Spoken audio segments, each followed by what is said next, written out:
All right. Hi, everyone. I'm Dana Obleman. Welcome to Ask a Baby Sleep Expert. Today, I am joined by a sleep sense consultant named Hilliary Giglio. Hi, Hilliary. How are you today? I am great. Thank you so much for having me, Dana. Yeah, well, tell us a little bit about your business and where you're from. Absolutely. So I am the founder and owner of Tranquil which was formed almost 7 years ago after I met Dana and got certified. I currently live in St. Augustine, Florida. However, in those last 7 years, myself and my business have lived all the way in Oregon, down to Texas, and now in Florida. So I have lots of families I help in those three places, but all over the globe at this point. So That's really happy to great. be here and really happy to have my business. So thank you, Dana. Oh, well, you're very welcome. We're great. We're happy to have you. And what is your favorite thing about your job? Well, on the personal side, my job and having my business allows me to be more present for my family, to be more involved in my kids' things. On the kind of professional and business side of things, I mean, watching that transformation and then experiencing through the parents' eyes what's on the other side of that. And I've been there. It's how I got into this work. And so I know what's possible. And every single time I wrap up with a client, I'm just like, yep, their lives are changed as well, just as mine was. And knowing that is one of my favorite things. Yeah, it's so rewarding because you can see the transformation in them, when you're checking in with them as the process is going, as you're going Mhm. through the process and you see some wins that they've had and some better sleep that they've had. You can even like physically see a transformation in your clients from day one to Absolutely. the end of the plan. Yeah. Yes, it's amazing. Oh, that's It really great. That's is. awesome. Yes. All right. Well, today our question is, this is a big question. Can you sleep train without any crying? And we both have a lot to say on this topic. So let's just start, Hilliary, with you're in a sales call with somebody, they've got really big challenges with their little one's sleep. And they ask you that question, can we do this with no crying? So what's your kind of go-to answer around that? Yes, and this is a question I get asked every day. And on top of that, I will bring it up if parents don't ask, because it's kind of the elephant in the room when it comes to parenting in general, but especially our line of work, and it deserves attention. So, a lot of families will ask, do you teach cry it out? Short answer to that is no. However, been doing this long enough to learn there's many, maybe a million interpretations of what that means. And in the sleep world, we call that extinction. And really what that means is that we tuck your baby in bed. I'm like, see you in the morning, buddy. Close the door. We're not responding to those cries. And we come back in the morning. That assumes crying is what teaches your kid to sleep. Number one, that's not true.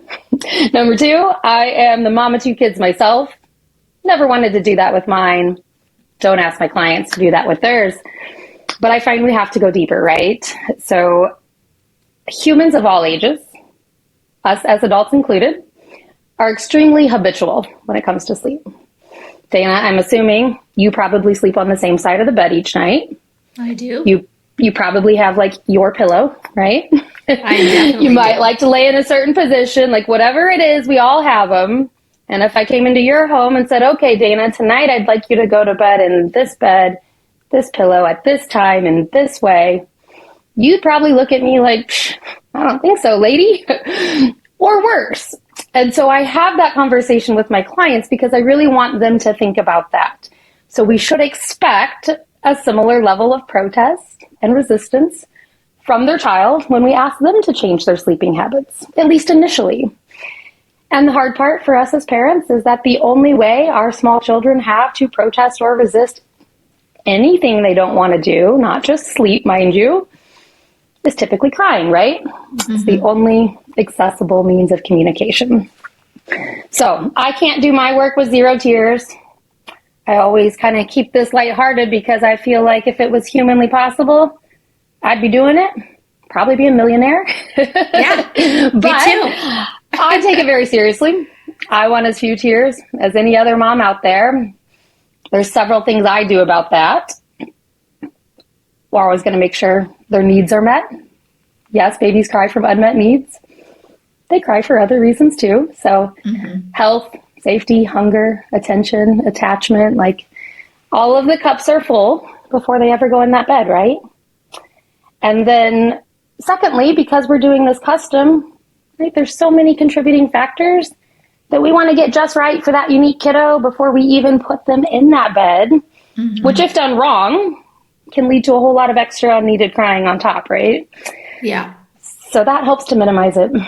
And then coaching parents on how to respond, right? Yeah, I think one of the misconceptions is that it's that simple. Like, oh, you just let your baby cry and they magically start sleeping through the night. Right. You know, and it isn't that simple. It really requires, you know, there's so many details that have to be lined up. And, you know, I always say there's many links on the chain to this.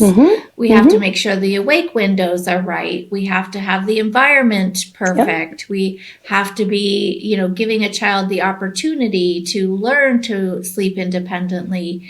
And so it's not just a matter of like, oh, I'm fed up at 3:00 in the morning. I've already been up 5 times with this child. Just let her cry or let him cry. I mean, that is what people often do in a moment of frustration, but they don't have all the pieces of the puzzle. So it's you know, 20 minutes is going to go by and they'll be like, oh, you know, she's not asleep yet. What should we do? I don't know. Go get her. Like that's typically what I see people say when they say they've tried cry it out. That's the version that they have tried. Right. And sometimes I have found even parents will tell me they have followed X, Y, or Z program, plan, method, but their kid's still crying way more than they should, or they're not seeing that progress. And I find in my business that usually that's it, something else is off. So maybe they have followed some sort of support method to a T, but yeah, their schedule's off, the environment's off, just like you said, and they're not making the progress and they're getting way more crying than is needed. You know, I also like to teach parents that I find there's kind of 2 reasons, and it's the reasons that make it harder in the beginning. Like, we can't reason with an infant or a toddler, say, hey buddy, we're making some changes to your sleep. I promise you're going to love to sleep in a couple weeks, in your best interest. Like, all these things are true, not going to matter. So until that confusion piece of what's going on has been cleared up in their brain, that can cause an increase. Yes. And then, you know, going from awake to asleep, that part of sleep is a skill. Just like learning any skill, that can be hard. It can be frustrating. I've cried as a grown woman in those situations, right? But the more times they do it with all those pieces right and with their parent support, it gets easier. I know. No longer a reason to protest. It's a good point. I always say to people, like, like learning to swim, for example. I live in Florida. It's mandatory my kids learn to swim. I don't care if you don't like it. We're doing it anyway, kind of approach. But the act of learning to swim, I can't do for them. I have to allow them to learn to swim. But what I can do is make sure that I'm supporting them in that learning process. I'm getting them lessons. I'm encouraging them from the sideline. I'm cheering them on. I'm giving them chances to practice and exposure to being in water. And then, you know, the skill of swimming just emerges really naturally because I've given them, you know, every opportunity to make this a reality. And I think the same is true with any skill we're teaching our children, and in particular with sleep. You know, we're cheering them on from the sidelines. We're getting the environment just right. We're making sure the timing is optimal. We're giving them lots of exposure and chances to practice. But the actual act of learning to sleep well and learning to sleep independently is theirs. I can't do that for them. Right. But they're so capable. Even little babies, right? They're so capable. And parents are often so shocked, never thought their kid could do this. And yeah, it's amazing. Yeah. And so I think one of the differences in our approach is that we're allowing parents to be present if that's what makes them feel more comfortable with embarking on this journey. And then, I mean, tell us about the benefits of being there with the child as they're learning to sleep independently. Yes. So, I find parents, no one likes to hear their kid cry, but there is kind of a spectrum. And for some parents, they're like, no way could I tuck my kid in bed and walk out of the room while they're crying. Other parents are like, no way could I tuck my kid in bed and sit right there while they're crying. And especially sit right there and not do X, Y, Z that you're asking me not to do. But for some parents, they feel more present. They feel more supportive. But I also tell parents, we want to do what you're comfortable with. We want to do what you're pretty confident you can be consistent with. But also you want to consider, how do you think your child's going to respond? And some kids respond better to their parents being more physically present for longer. Some babies' response tells us they need a little more personal space. So I like to do a lot of coaching around that so parents can really think through that and just remind them that if their baby's response says, you're making this harder, that we want to honor that. It's harder for us. A lot of parents want to do. We want the doing to stop the crying. But if that's not what our child's saying is helping them, that it's okay to kind of, back off a little bit. Pull back. Yeah. So, that's great. and that's the benefit of having a sleep sense consultant as opposed to like just Googling it or, picking up some tidbits here and there. Right. Is that like, this isn't a one size fits all approach, right? What works for one baby is not going to work for the other baby. And to follow the baby's lead and be like, you know what, you hovering above the crib doesn't seem to be helpful for baby. What are some other things we could do to make this process easier for him or her? That's only the kind of advice that you can get from an actual person who's guiding you through the process, who has experience and expertise in dealing with hundreds of different cases. And what works for babies in that particular situation makes a big difference. Definitely. I mean, I to this day say there's no way I would have had the success I had with my own first child if I hadn't worked with my own sleep sense consultant. That was by far the best decision I've ever made as a parent, still is to this day. Yeah. And why I know I was successful. So absolutely. Yeah. So what would you say, there's this trend I've noticed in the last couple of years, usually I see it on social media, that says, tear-free or gentle sleep training. What kind of advice would you give parents who are sort of seeing this too, as opposed to like, I don't know. To me, it seems like it's some magical solution that somebody has stumbled upon, but I know that there isn't one. So I don't know what they're selling. Right. And I bought the No Cry Sleep solution on my book of sleep books back there. And trust me, I tried it before hiring a sleep consultant because that sounded great. But aside from that, I believe, surface level, like it sounds a little misleading, kind of like you said, don't think that's possible. But what is the end result we want? Can you get your child to sleep without crying? Maybe, if they're still responding to whatever help you're giving them. But it is highly unlikely that you can remove that, whatever it is you're doing to get them to sleep, and them not initially cry. And so my guess, not having been the author of those programs, is that they are maybe getting kids to sleep, but they're helping them more. And then they're not actually able to consolidate that sleep, because what happens when they come to the surface between sleep cycles, realize they're awake, but now their parent's not there doing the thing? Well, they're going to cry. Almost guarantee it. And so maybe it's less crying because you rush in there, but you're not going to get the same results of that confident, peaceful going to sleep, which is where I end up with all of my clients, and being able to seamlessly connect those sleep cycles all night. It's not going to happen. No, it's not. Yeah. It just isn't. Like, there's no reason to, sugarcoat it. It's not possible. right? Right. Like we know, I've been in this business for 20 years and I can Right. say it's not possible. It's just not going to happen. It might decrease some, you might have slightly less, maybe wake ups in the night, maybe. But it's still, unlikely, but maybe. But it's not going to be a consolidated night. The only way that a child's going to start doing that is if they're falling asleep independently. Right. Like that's the bottom line. And what I hear a lot is parents will ask me, to make this more gentle, will be the words they use. Can we start here? Like maybe it's that we stop feeding to sleep here, and then maybe in a few days we'll stop holding them, and then maybe we'll get rid of the pacifier, and then maybe we'll pick them up for a while, and then we won't. Thinking of it from this kind of gradual, right, perspective, and I get the line of thinking from a parent's perspective that this feels more gradual. What I have seen when parents have chosen to do that is that it drastically prolongs how long they're in that tough period, because confusion's our enemy in this process. And if every single time that child lays down in bed, they're having to wonder and figure out and guess, like, what is mom and dad expecting of me this time? What do I get or not get this time? That right there can increase that protesting. They're confused and they want to get the thing they used to have.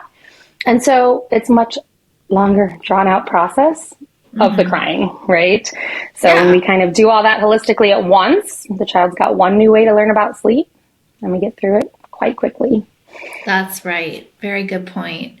And I think the truth is, too, if you've got a child who's chronically sleep deprived, who's not sleeping well, they're probably, maybe not eating well. We tend to see that go hand in hand. You've got a tired, grumpy baby on your hands anyway, who's probably doing quite a bit of crying.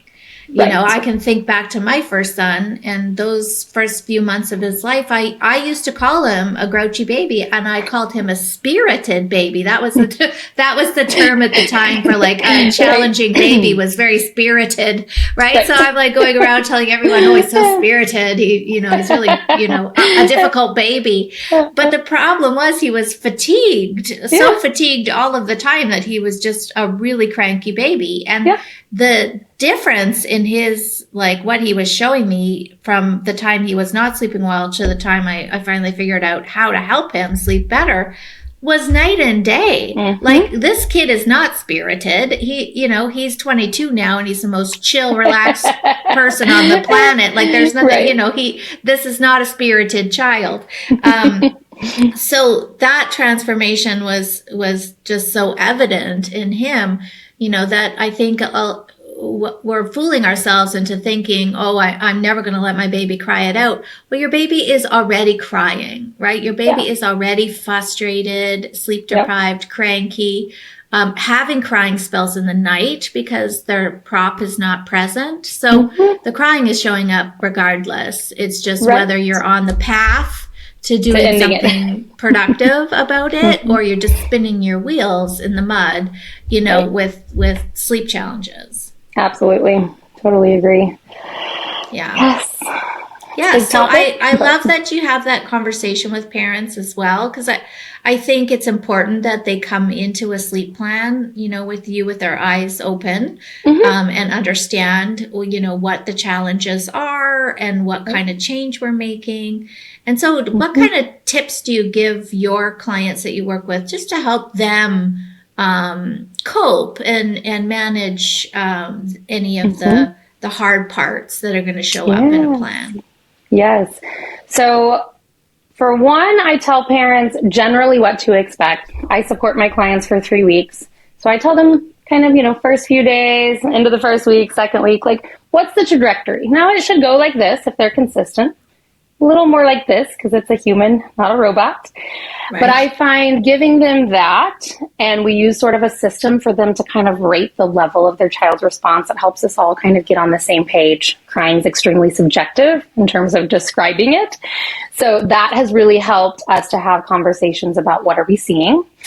I also give my clients kind of a one-page sheet of some of my favorite mantras or affirmations that can be applied related to this work. I tell people, like, even if that's not your jam normally, you're not the kind of person telling yourself affirmations, like, try it. And if you don't like these, make some up of your own, but they're mindset and their ability to try to regulate their own nervous system going into this work will have a drastic impact on their baby's ability to do that, right? I actually had a mom send me a picture once. She wrote out her favorite one or two, and they were taped on the outside of her child's bedroom door. So every time she wanted to bust in there, too soon, not at the right time, stray from her sleep plan, she would stop, take a deep breath, read one of those, and it really helped her. That's great. You know, yeah, that is. So I think a combination of having all the pieces of the puzzle in the right order, having support from someone who's been through this hundreds of times with clients, having that person there to give you advice on the day-to-day about what to do, what not to do, what's helping, what's not helping, getting your own mindset around it. This is not something we're doing to our child. It's something we're doing for our child. Exactly. Really, that's the key to success in a sleep plan. Exactly. I love that. I love that. Okay, Hilliary, tell everybody where they can find out more information about you. Sure. So you can find me online, lots of places. My website is tranquil-beginnings.com. Also putting sleep tips out on social media, on Facebook and Instagram. But if you head to the website, you can find all of that and more. I do offer anyone who just wants to learn more a free chat with me. It's no obligation to book a service, but we'll talk face to face. So that's the best place. And from there, you can find all the things I have going on out there in the world. Awesome. I love it. Yes, if you're curious and you want to just have a chat with Hilliary, learn more about her process and see if she's a good fit for your family, definitely take her up on that phone call. All right. Thanks, Hilliary. Thanks for being here today. You're welcome, Dana. Thanks for having me. Take care. Bye for now.